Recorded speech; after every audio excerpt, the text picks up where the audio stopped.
উপদেষ্টাদের মধ্য থেকে হচ্ছে কিংস পার্টি, অভিযোগ রিজভির। বিএনপিকে ভিন্ন শিবিরে ঠেলে দিলে পরিণতি হবে ভয়াবহ। সরকারের ভেতর থেকে কেউ কেউ রাজনৈতিক দল গঠন করার চেষ্টা করছে, তাহলে তো সরকারের নিরপেক্ষতা নিয়ে জনগণ প্রশ্ন করতেই পারে, মানুষ প্রশ্ন করতেই পারে। বিএনপিকে যারা ভিন্ন শিবিরে ঠেলে দিয়ে ফায়দা হাসিলের চেষ্টা করছেন, এটার পরিণতি কিন্তু ভালো হবে না। ফ্যাসিস্ট সরকারের কারণে বাস্তবায়ন হয়নি তিস্তা চুক্তি। কুড়িগ্রামে জামায়াত আমির, ক্ষমতায় গেলে সমন্বিত উন্নয়নের আশ্বাস। এলিফ্যান্ট রোডে ব্যবসায়ীকে কুপিয়ে জখমের ঘটনায় গ্রেফতার মিথুনকে ছিনিয়ে নেয়ার চেষ্টা। আহত ৮ পুলিশ। চট্টগ্রামে ব্যবসায়ীকে গুলি করে হত্যা। ১০ম গ্রেডের দাবিতে শহীদ মিনারে প্রাথমিক সহকারী শিক্ষক সমাবেশ। দাবি পূরণের আশ্বাসে ৩১ জানুয়ারি পর্যন্ত কর্মসূচি স্থগিতের ঘোষণা। বিভিন্ন সেক্টর থেকে 17 গ্রেড থেকে 10ম গ্রেড নিয়ে আসে, তখন রাষ্ট্রীয় কোষাগারে অর্থ থাকে, শুধু শিক্ষকদের বেলায় অর্থ থাকে না। আমন্ত্রণ সংবাদ রাতে দেখছিলেন সংবাদ শিরোনাম, সঙ্গে আছি আমি শারমিন নাসি। আমিও তো টাকা রাখি, কিন্তু আবার উঠেই খাই ফেলাই। তারপর ভিডিও দেখে একটা সেভিংস অ্যাকাউন্ট করে ফেললাম। বিকাশের মাধ্যমেই আমি টাকাটা ব্যাংকে জমাচ্ছি। অপচয় না করে আমরা যা রুজি রোজগার করি, এটাকে আমাদের আসলে সঞ্চয় করা প্রয়োজন। বিকাশ অ্যাপে ডিপিএস, টাকা জমায় সারা দেশ। এবারে বিস্তারিত। উপদেষ্টাদের মধ্য থেকে কিংস পার্টি করার চেষ্টা চলছে বলে অভিযোগ করেছেন বিএনপির সিনিয়র যুগ্ম মহাসচিব রুহুল কবির রিজভী। আর বিএনপিকে ভারতের দালাল বানিয়ে ভিন্ন শিবিরে ঠেলে দেওয়ার চেষ্টা করছেন যারা, তাদের পরিণতি ভালো হবে না বলে হুঁশিয়ারি দেন দলের স্থায়ী কমিটির সদস্য মির্জা আব্বাস। রাজধানীতে আরাফাত রহমান কোকোর মৃত্যুবার্ষিকীর আলাদা অনুষ্ঠানে এইসব কথা বলেন তিনি। তাইফির রহমান তুহিনের প্রতিবেদন। সাবেক রাষ্ট্রপতি শহীদ প্রেসিডেন্ট জিয়াউর রহমান এবং সাবেক প্রধানমন্ত্রী বিএনপির চেয়ারপারসন খালেদা জিয়ার ছোট ছেলে আরাফাত রহমান কোকোর ১০ম মৃত্যুবার্ষিকী উপলক্ষে রাজধানীর বনানী কবরস্থানে তার সমাধিতে দলীয় নেতাকর্মীদের নিয়ে শ্রদ্ধা জানান বিএনপির সিনিয়র যুগ্ম মহাসচিব রুহুল কবির রিজভী। শ্রদ্ধা নিবেদন শেষে তিনি জানান যে গণতন্ত্র ও ভোটের অধিকার নিয়ে বিএনপি দীর্ঘ ১৭ বছর সংগ্রাম করেছে, তা নিয়ে এখনো নতুন করে চক্রান্ত চলছে। তাদের আচরণের মধ্যে যদি নিরপেক্ষতার কোনো চিহ্ন না থাকে, আমরা এও শুনেছি যে উপদেষ্টাদের মধ্যে থেকে চেষ্টা করা হচ্ছে যে একটা কিংস পার্টি করার। অন্তর্বর্তীকালীন সরকারের ধারণা মানুষের কাছে এটি একটি নিরপেক্ষ সরকার, এটি একটি অবাধ সুষ্ঠু নির্বাচন করবে। হ্যাঁ, তার আগে যতটুকু সংস্কার করা দরকার করবে, সেখানে তো বলা হচ্ছে না, কিন্তু এটা অনন্তকাল ধরে সংস্কার চলবে আর নির্বাচন হবে না, এইটা হতে পারে না। নয়াপল্টনে বিএনপির কেন্দ্রীয় কার্যালয়ে দোয়া মাহফিলে দলের স্থায়ী কমিটির সদস্য মির্জা আব্বাস অভিযোগ করেন, একটি মহল ফায়দা নিতে বিএনপিকে ভিন্ন শিবিরে ঠেলে দেওয়ার চেষ্টা করছে। এমনটা হলে তার পরিণতি ভালো হবে না বলেও হুঁশিয়ারি দেন তিনি। এই দেশে অতন্ত্র প্রহরী ছিল শহীদ রাষ্ট্রপতি জিয়া রহমান, এই দেশের স্বাধীনতা অতন্ত্র প্রহরী ছিল দেশনেত্রী বেগম খালেদা জিয়া, এই দেশে অতন্ত্র প্রহরী আমার এই নেতা কর্মী ভাইরা স্বাধীনতা সার্বভৌমত্বের জন্য। অনেক দল, অনেক ব্যক্তি যারা আজকে কথাবার্তা বলছেন, এমনভাবে কথাবার্তা বলছেন মনে হয় যে বিএনপি যেন আওয়ামী লীগের দোসর। বিএনপিকে যারা ভিন্ন শিবিরে ঠেলে দিয়ে ফায়দা হাসিলের চেষ্টা করছেন, এটার পরিণতি কিন্তু ভালো হবে না। নতুন দল হলে তাদের স্বাগত জানাবে বিএনপি, তবে উল্টোপাল্টা কথা বলে দেশকে বিভ্রান্ত করার চেষ্টা না করার অনুরোধ জানান মির্জা আব্বাস। অনেকে বলেন নতুন একটা দল হচ্ছে আর বিএনপি নাকি ওটাকে জেলাস করছে। এই কথা যারা বলেন তারা জাতির শত্রু। তাইফুর রহমান তুহিন, দেশ টিভি, ঢাকা। শুক্রবার হাসপাতাল থেকে ছাড়পত্র পেতে পারেন খালেদা জিয়া। এরপর তিনি তারেক রহমানের বাসায় যাবেন। বৃহস্পতিবার দ্য লন্ডন ক্লিনিকের সামনে সাংবাদিকদের ব্রিফিংকালে এসব তথ্য জানান খালেদা জিয়ার ব্যক্তিগত চিকিৎসক অধ্যাপক ডাক্তার জাহিদ হোসেন। বিস্তারিত ফাহিম ইউসুফের প্রতিবেদনে। দ্য লন্ডন ক্লিনিকে 17 দিন চিকিৎসাধীন আছেন বিএনপি চেয়ারপারসন বেগম খালেদা জিয়া। হাসপাতালের ছাড়পত্র পেলে স্থানীয় সময় শুক্রবার রাত 9টায় তারেক রহমানের বাসায় নেওয়া হবে খালেদা জিয়াকে। বৃহস্পতিবার রাতে দ্য লন্ডন ক্লিনিকের সামনে বিএনপির স্থায়ী কমিটির সদস্য ও খালেদা জিয়ার ব্যক্তিগত চিকিৎসক ডাক্তার AZM জাহিদ হোসেন এ তথ্য জানান। তিনি বলেন, বৃহস্পতিবার নতুন করে কিছু পরীক্ষা নিরীক্ষা দেয়া হয়েছে, শুক্রবার সেসব রিপোর্ট পাওয়া গেলে খালেদা জিয়া ছুটি পেতে পারেন। এছাড়াও তিনি জানান, বিএনপি চেয়ারপারসন আগের তুলনায় এখন সুস্থ। কিছু কিছু রিপোর্টের জন্য আজকেও একজন চিকিৎসক দেখে ওনাকে কিছু পরীক্ষা করার জন্য দিয়েছেন। সেই পরীক্ষাগুলো আমরা কালকে করাবো। উনি দিয়েছেন বিকেলের সন্ধ্যার দিকে এসে, সেগুলো করাবো। করে যদি সব ঠিক থাকে তাহলে হয়তো কালকে ওনার সন্ধ্যার দিকে ইভিনিংয়ে আওয়ারে ছুটি হওয়ার সম্ভাবনা আছে। এই সার্বক্ষণিকভাবে প্রফেসর প্যাট্রিক কেনেডি এবং জেনিফার ক্রস ওনাদের সার্বিক তত্ত্বাবধানে উনি চিকিৎসা অধীন থাকবেন এবং মেডিকেল বোর্ড যেটি ওনার চিকিৎসকরা আছে ওনাদের তত্ত্বাবধানে থাকবেন। রাতে দাদি খালেদা জিয়াকে হাসপাতালে দেখতে যান জাইমা রহমান ও জাফিয়া রহমান। ৭৯ বছর বয়সী সাবেক এ প্রধানমন্ত্রী দীর্ঘদিন ধরে liver cirrhosis, kidney, heart, diabetes, arthritis সহ নানা শারীরিক জটিলতায় ভুগছেন।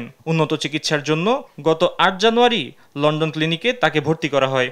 প্রসঙ্গত, গত ৫ আগস্ট আওয়ামী লীগ সরকারের পতনের পরদিন এভার কেয়ার হাসপাতালে চিকিৎসাধীন খালেদা জিয়ার স্থায়ী মুক্তির আদেশ দেন রাষ্ট্রপতি মোহাম্মদ শাহাবুদ্দিন। ফাহিম ইউসুফ, দেশ টিভি, ঢাকা। সাবেক রাষ্ট্রপতি শহীদ প্রেসিডেন্ট জিয়াউর রহমান এবং সাবেক প্রধানমন্ত্রী ও বিএনপি চেয়ারপারসন খালেদা জিয়ার ছোট ছেলে আরাফাত রহমান কোকর ১০ম মৃত্যুবার্ষিকী উপলক্ষে কোরআনখানি ও দোয়া মিলাদ মাহফিল অনুষ্ঠিত হয়েছে। শুক্রবার বাদ আসর রাজধানীর গুলশানে বিএনপির চেয়ারপারসনের রাজনৈতিক কার্যালয়ে এই দোয়া মাহফিল অনুষ্ঠিত হয়। এতে লন্ডন থেকে ভার্চুয়ালি অংশ নেন বিএনপির ভারপ্রাপ্ত চেয়ারম্যান তারেক রহমান। এই সময় আরাফাত রহমান কোকর আত্মার মাগফিরাতের জন্য করা হয় বিশেষ দোয়া মোনাজাত। ২০১৫ সালের ২৪ জানুয়ারি মালয়েশিয়ার কুয়ালালামপুরে ৪৫ বছর বয়সে মারা যান তিনি। ২৮ জানুয়ারি তাকে রাজধানীর বনানী কবরস্থানে দাফন করা হয়। ফ্যাসিস্ট সরকারের কারণে তিস্তা চুক্তি বাস্তবায়ন হয়নি বলে মন্তব্য করেছেন জামায়াত আমির ডাক্তার শফিকুর রহমান। শুক্রবার কুড়িগ্রাম সরকারি কলেজ মাঠে জামায়াতে ইসলামের কর্মী সম্মেলনে এই কথা বলেন তিনি। ডাক্তার শফিকুর রহমান বলেন, ক্ষমতায় গেলে জনগণের ন্যায্যতার বিবেচনায় সমন্বিত ও সুষম উন্নয়ন করবে জামায়াত। সমাজে অনাচার দেখলে প্রতিবাদ করার ঘোষণা দিয়ে তিনি বলেন, অন্যায় যে করবে তার বিরুদ্ধে প্রতিবাদ করা হবে। জামায়াতের কেউ যদি অন্যায় অপরাধ করে তাহলে তাদের ধরিয়ে দেওয়ার আহ্বানও জানান জামায়াত আমির। এই সময় দুর্নীতিমুক্ত, বৈষম্যহীন ও মানবিক বাংলাদেশ না গড়া পর্যন্ত লড়াই চলবে ঘোষণা দেন জামায়াত আমির। এখানে তিস্তা প্রকল্প মহাপরিকল্পনা বাস্তবায়ন হওয়ার কথা, কার ইঙ্গিতে ইশারা এটা এখনো বন্ধ হয়ে আছে? কেন কাজ এখনো শুরু হলো না? বাংলাদেশের জনগণ অবশ্যই তা জানার অধিকার রাখে। ফ্যাসিস্ট সরকারের কারণে এটা হয় নাই। যদি এই দেশের খেদমতের দায়িত্ব দেন, প্রেসিডেন্ট প্রধানমন্ত্রীর মুখ দেখে কোনো এলাকার উন্নয়ন হবে না।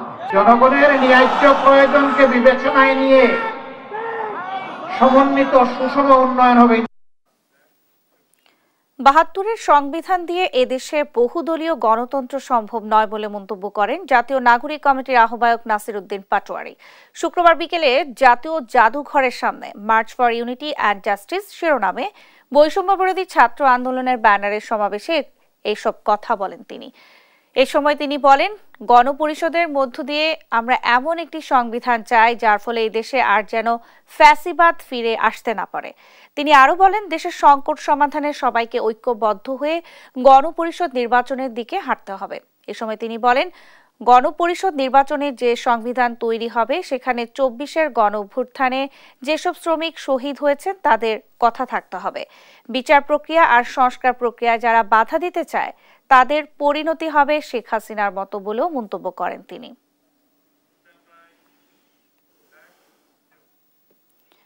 আগামী নির্বাচনে যেন সকল ইসলামিক দলগুলোর একটি মাত্র ভোট বক্স হয় সে ব্যাপারে কাজ চলছে বলে জানিয়েছেন ইসলামী আন্দোলন বাংলাদেশের আমির মুফতি সৈয়দ মোহাম্মদ রেজাউল করিম। সকল ইসলামিক দল মিলিয়ে নির্বাচনী জোটের ব্যাপারেও আশা প্রকাশ করেন তিনি। দুপুরে রাজধানীর ইঞ্জিনিয়ারিং ইনস্টিটিউশনে ইসলামী আন্দোলন বাংলাদেশ ঢাকা মহানগর দক্ষিণ আয়োজিত নগর সম্মেলনে এই কথা বলেন তিনি।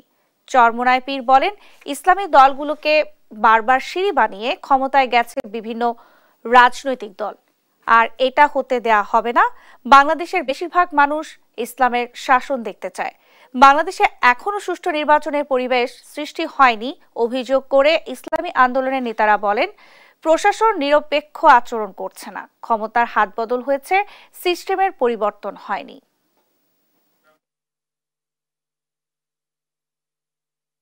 মেধাবী যোগ্যতা সম্পন্ন ছেলেগুলো আজকে রাস্তায় রাস্তায় বেকার ঘুরছে, কিন্তু তাদের দলীয়করণের কারণে অযোগ্য লোকগুলো সর্বত্র তারা বসিয়ে দেশটাকে একটা অসুন্দর দেশে পরিণত করেছে। ইসলামের পক্ষে একটা অবস্থান তৈরি হোক এবং সে অনুযায়ী দেশ চলুক।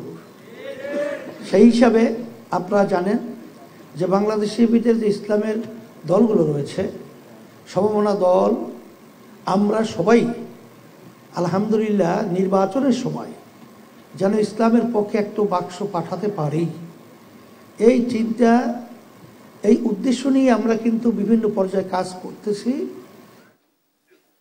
রাজধানীর এলিফ্যান্ট রোডে কম্পিউটার মার্কেট মাল্টিপ্ল্যানের সামনে দুই ব্যবসায়ীকে কুপিয়ে জখমের ঘটনায় গ্রেফতার মিথুনকে নিউ মার্কেট থানা থেকে ছিনিয়ে নেয়ার চেষ্টা করেছে দুর্বৃত্তরা।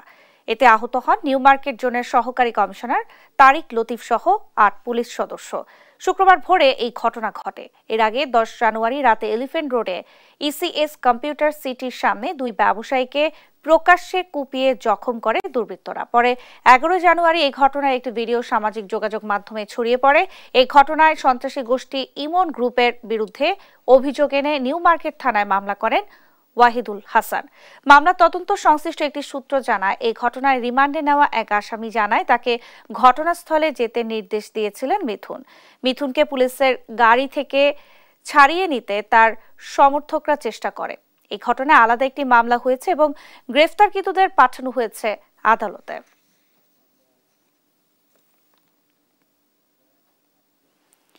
চট্টগ্রামে জুমার নামাজ পড়তে যাওয়ার সময় এক ব্যবসায়ীকে গুলি করে হত্যা করেছে দুর্বৃত্তরা। নিহত ব্যবসায়ী জাহাঙ্গীর আলম সাবেক ইউপি সদস্য আবু সৈয়দের ছেলে। শুক্রবার রাউজানের নোয়াপাড়ায় এই হত্যাকাণ্ড ঘটে। এ সময় আহত হয়েছেন আরও কয়েকজন। স্থানীয়রা জানায়, জুমার নামাজ আদায় করতে চট্টগ্রাম শহর থেকে গ্রামের বাড়িতে যান জাহাঙ্গীর। স্থানীয় আসাদ আলী মাতাব্বর বাড়ির জামে মসজিদের সামনে গেলে অতর্কিত হামলা চালায় কয়েকজন দুর্বৃত্ত। প্রথমে লাঠি দিয়ে আঘাত করলে জাহাঙ্গীর মাটিতে লুটিয়ে পড়ে, পরে তাকে লক্ষ্য করে গুলি বর্ষণ করে দুর্বৃত্তরা। এ সময় জাহাঙ্গীরকে রক্ষা করতে মুসল্লিরা এগিয়ে এলে হামলার মুখে পড়েন কয়েকজন। নিহত জাহাঙ্গীর কোনো রাজনীতির সঙ্গে জড়িত ছিলেন না বলেও জানিয়েছেন স্থানীয়রা। ওনার জীবদ্দশায় অদ্যাবধি এই পর্যন্ত উনি কখনো কোনো রাজনৈতিক দলের সাথে সম্পৃক্ত ছিল না। ওনাকে এলাকার একজন সাধারণ মানুষ হিসেবে সবাই ভালো মানুষ হিসেবে সবাই চিনতেন। এখন উনি ছিলেন দেশের বাইরে ছিলেন। দেশের বাইরে থেকে আজকে সকালে উনি চট্টগ্রামে এসেছেন এবং নিজ বাড়িতে গিয়েছেন। নিজ বাড়ি গিয়ে এলাকার মানুষজনের সাথে দেখা করেছেন। পরবর্তীতে উনি নামাজ পড়তে মসজিদে যাচ্ছিলেন। এমন সময় ওনার এলাকারই একজন ওনার সাথে বাইকে ছিলেন, যিনি বাইক ম্যানেজার, যিনি উনি বাইক চালাচ্ছিলেন এবং উনি নিয়ে যাওয়ার সময় পিছন থেকে একজন কে বা কারা দুর্বৃত্ত ওনাকে গুলি করে। দিনাজপুরের বিরল উপজেলায় মাঠে কাজ করার সময় বাংলাদেশি এক কিশোরকে মারধর করে তুলে নেয়ার অভিযোগ উঠেছে ভারতীয় সীমান্তরক্ষী বাহিনী বিএসএফ এর বিরুদ্ধে। প্রতিবাদে ভারতীয় এক কৃষককে ধরে এনে বিজিবির হাতে তুলে দিয়েছে বাংলাদেশি কয়েকজন নাগরিক। শুক্রবার সকাল 10:30টার দিকে বিরলের এনায়েতপুর বিওপি ক্যাম্পের দীপনগর গ্রামে 323 মেইন পিলার এলাকায় এই ঘটনা ঘটে। এ নিয়ে বিকেল 4টার দিকে সীমান্তের শূন্য রেখায় বিজিবি বিএসএফ পতাকা বৈঠক অনুষ্ঠিত হয়। বৈঠক শেষে দিনাজপুর 42 বিজিবির অধিনায়ক লেফটেন্যান্ট কর্নেল আহসানুল ইসলাম বলেন, 5 জন বাংলাদেশি বৈধ কাগজপত্র ছাড়াই ভারত থেকে বাংলাদেশে প্রবেশ করে। আলামিনকে তাদের সহযোগী ভেবে ধরে নিয়ে যায় বিএসএফ। পতাকা বৈঠকে বিষয়টির মীমাংসা হয়েছে জানিয়ে তিনি বলেন, বিকেল 4টায় আলামিনকে তারা ফেরত দিয়েছেন। ভারতীয় নাগরিককেও বিএসএফ এর কাছে ফেরত দেওয়া হয়েছে।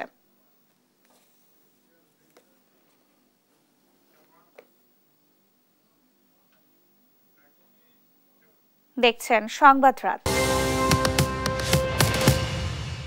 বেতন কাঠামো 10ম গ্রেডে উন্নীত করার দাবিতে কেন্দ্রীয় শহীদ মিনারে শিক্ষক সমাবেশ করেছেন সরকারি প্রাথমিক বিদ্যালয়ের শিক্ষকরা।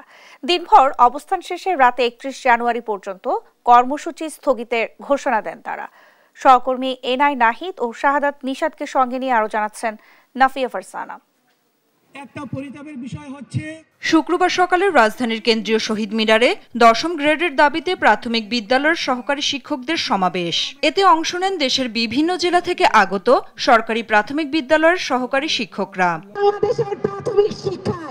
এ সময় শিক্ষকরা তাদের জীবনমানের উন্নয়নের জন্য বেতন কাঠামো 10ম গ্রেডে উন্নীতের এক দফা দাবি জানান। আমাদের 10ম গ্রেড দিতে হবে, বিভিন্ন সেক্টর থেকে 17 গ্রেড থেকে 10ম গ্রেড নিয়ে আসে, তখন রাষ্ট্রীয় কোষাগারে অর্থ থাকে, শুধু শিক্ষকদের বেলায় অর্থ থাকে না। প্রাথমিক বিদ্যালয়ের শিক্ষকরা সবচেয়ে বেশি বৈষম্যের শিকার উল্লেখ করে দাবি পূরণে সরকারকে শিগগিরই কার্যকর পদক্ষেপ নেওয়ার আহ্বান জানান তারা, নয়তো কঠোর আন্দোলনের হুঁশিয়ারি তাদের। বাংলাদেশের শিক্ষকদের বেতন সবচেয়ে কম। আমরা এই সরকারকে জাতীয় নাগরিক কমিটির পক্ষ থেকে শহীদ মিনারে শিক্ষকদের এই সমাবেশের সাথে সংহতি প্রকাশ করে বলতে চাই, শিক্ষকদের ব্যাপারে আপনাদের বাজেট বৃদ্ধি করতে হবে। এটা দাবি বলবো না, আমরা অধিকার বঞ্চিত। প্রাথমিক সহকারী শিক্ষকরা 10ম গ্রেডের দাবিতে এখানে জমায়েত হয়েছেন। যদি উন্নত বেতন না দিয়ে ধরে রাখতে না পারেন, তাহলে আপনারা উন্নত জাতি কিভাবে প্রত্যাশা করতে পারেন? শিক্ষকদের জীবনমানের উন্নয়নে বেতন বৃদ্ধির বিকল্প নেই উল্লেখ করে গণ অধিকারে নুরুল হক নূর বলেন, নতুন বাংলাদেশ বিনির্মাণে প্রাথমিক বিদ্যালয়ের শিক্ষকদের গ্রেড পরিবর্তনের বিকল্প নেই। তাহলে সেই শিক্ষকদের যদি আমরা দাবি দেওয়ার প্রতি আমাদের মনোযোগ না থাকে, শিক্ষকদের প্রতি আমাদের দৃষ্টি না থাকে, তাহলে আমরা আগামীতে কিভাবে নতুন বাংলাদেশ বিনির্মাণ করব? আপনাদের এই দাবির সাথে আমি পুরোপুরি একমত, এবং আমি বলছি যে শুধুমাত্র 10ম গ্রেড না, আমি চাই অন্তত ন্যূনতম সকল শ্রেণীর শিক্ষককে যেন প্রথম শ্রেণীর চাকরিতে উন্নীত করা হয়। পরে আন্দোলনকারী শিক্ষকরা রাষ্ট্রীয় অতিথি ভবন যমুনা অভিমুখে পদযাত্রা করেন, কিন্তু শাহবাগ থানার সামনে পৌঁছালে তাদের আটকে দেয় পুলিশ।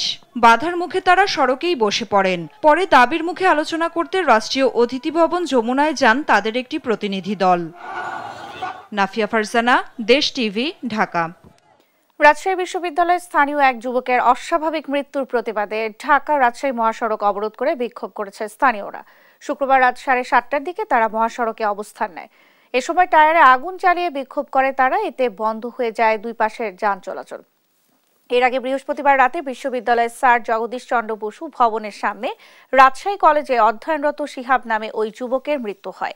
এ বিষয়ে প্রক্টর অধ্যাপক মাহবুবুর রহমান জানান, ছিনতাই রোধসহ সার্বিক নিরাপত্তায় রাতে প্রক্টোরিয়াল বডি নিয়মিত টহলে বের হয়েছিল।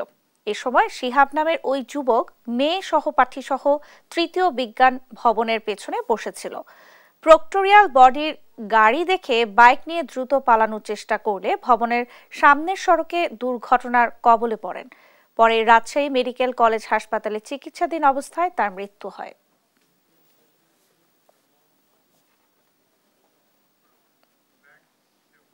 দেখছেন সংবাদ রাত। চাঁদপুরে অনুষ্ঠিত হয়েছে ইসলামপুর গাছতলা দরবার শরীফের 3 দিন ব্যাপী 90তম বাৎসরিক ওরস মাহফিল। শুক্রবার ফজরের নামাজের পর আখিরি মোনাজাতের মধ্য দিয়ে মাহফিল শেষ হয়। শুরু হয়েছিল গেল বুধবার ফজর থেকে খতমে কোরআনের মাধ্যমে। বিশ্ব মুসলিম উম্মার হেফাজত, হেদায়েত, সুখ, সমৃদ্ধি ও কল্যাণ কামনায় আখিরি মোনাজাতে অংশ নেয় দেশের বিভিন্ন জেলা থেকে আসা হাজার হাজার ভক্ত ও ধর্মপ্রাণ মুসল্লিরা। খেদমতের বিনিময়ে কোরআন সুন্নাহ মানুষ শিখেছে, আউলিয়া কেরামের সংস্পর্শে এসে মানুষ পথহারা মানুষগুলো পথের দিশা পেয়েছে। যুব ক্রীড়া মন্ত্রণালয়ের নির্দেশনায় ও বাংলাদেশ তায়কোয়ান্দো ফেডারেশনের আয়োজনে আজ অনুষ্ঠিত হলো তারুণ্যের উৎসব 2025 তায়কোয়ান্দো প্রতিযোগিতা। রাজধানী ধানমন্ডিতে সুলতানা কামাল ক্রীড়া কমপ্লেক্সে বর্ণাঢ্য র্যালির উদ্বোধন করেন যুব ক্রীড়া সচিব মোহাম্মদ রেজাউল মাকসুদ জাহেদি। এ সময় অন্যান্যদের মধ্যে উপস্থিত ছিলেন বাংলাদেশ তায়কোয়ান্দো ফেডারেশনের সাধারণ সম্পাদক মাহমুদুল ইসলাম রানা। দুদিনব্যাপী তায়কোয়ান্দো প্রতিযোগিতায় 10টি স্বর্ণ, 6টি রৌপ্য ও 2টি ব্রোঞ্জ পদক জিতে চ্যাম্পিয়ন হয়েছে Akij foundation school and college. 4টি স্বর্ণ, 7টি রৌপ্য ও 6টি ব্রোঞ্জ পদক জিতে রানার আপ হয়েছে মানিকগঞ্জ দি গ্রানাডা স্কুল। পরে বিজয়ীদের মধ্যে পদক ও ট্রফি বিতরণ করা হয়। প্রতিযোগিতায় মোট 1200 খেলোয়াড় অংশ নেয়।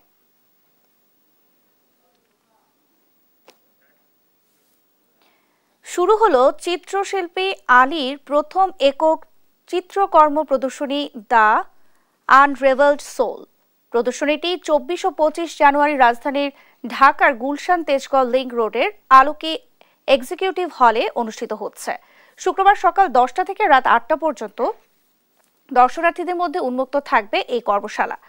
প্রদর্শনীটি উদ্বোধন করেন ঢাকা বিশ্ববিদ্যালয়ের চারুকলা অনুষদের অধ্যাপক ও দেশের প্রখ্যাত চিত্রশিল্পী মোহাম্মদ রফিকুন নবী। অনুষ্ঠানে বিশেষ অতিথি হিসেবে উপস্থিত ছিলেন চিত্রশিল্পী মোহাম্মদ মনিরুজ্জামান। এ সময় চিত্রশিল্পী আলী বলেন, এই কর্মশালা হয়ে উঠবে তার শিল্পকর্মের সঙ্গে শিল্পানুরাগীদের সংযোগ স্থাপনের একটি মাধ্যম।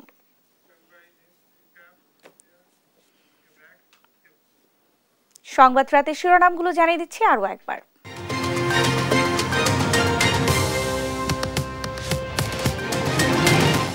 উপদেষ্টাদের মধ্য থেকে হচ্ছে কিংস পার্টি। অভিযোগ রিজভির, বিএনপিকে ভিন্ন শিবিরে ঠেলে দিলে পরিণতি হবে ভয়াবহ। সরকারের ভেতর থেকে কেউ কেউ রাজনৈতিক দল গঠন করার চেষ্টা করছে, তাহলে তো সরকারের নিরপেক্ষতা নিয়ে জনগণ প্রশ্ন করতেই পারে, মানুষ প্রশ্ন করতেই পারে। বিএনপিকে যারা ভিন্ন শিবিরে ঠেলে দিয়ে ফায়দা হাসিলের চেষ্টা করছেন, এটার পরিণতি কিন্তু ভালো হবে না। ফ্যাসিস্ট সরকারের কারণে বাস্তবায়ন হয়নি তিস্তা চুক্তি। কুড়িগ্রামে জামায়াত আমির, ক্ষমতায় গেলে সমন্বিত উন্নয়নের আশ্বাস। এলিফ্যান্ট রোডে ব্যবসায়ীকে কুপিয়ে জখমের ঘটনায় গ্রেফতার মিথুনকে ছিনিয়ে নেওয়ার চেষ্টা, আহত 8 পুলিশ। চট্টগ্রামে ব্যবসায়ীকে গুলি করে হত্যা। 10ম গ্রেডের দাবিতে শহীদ মিনারে প্রাথমিক সহকারী শিক্ষক সমাবেশ। 31 জানুয়ারি পর্যন্ত কর্মসূচি স্থগিতের ঘোষণা। বিভিন্ন সেক্টর থেকে 17 গ্রেড থেকে 10ম গ্রেড নিয়ে আসে, তখন রাষ্ট্রীয় কোষাগারে অর্থ থাকে, শুধু শিক্ষকদের বেলায় অর্থ থাকে না। এই ছিল এখনকার সংবাদ রাত। পরের বুলেটিন দেখার আমন্ত্রণ রইল। এছাড়া দেশ টিভির সর্বশেষ সব খবর পেতে ভিজিট করুন www.desh.tv। ফেসবুকে আমাদের সঙ্গে যুক্ত থাকুন দেশ টিভি অথবা দেশ টেলিভিশন পেজে। এছাড়াও সর্বশেষ সব ভিডিও পেতে ইউটিউবে আমাদের হ্যান্ডেল @দেশ টেলিভিশন অথবা @দেশ টিভি নিউজ লিখে সার্চ করুন। ধন্যবাদ সবাইকে।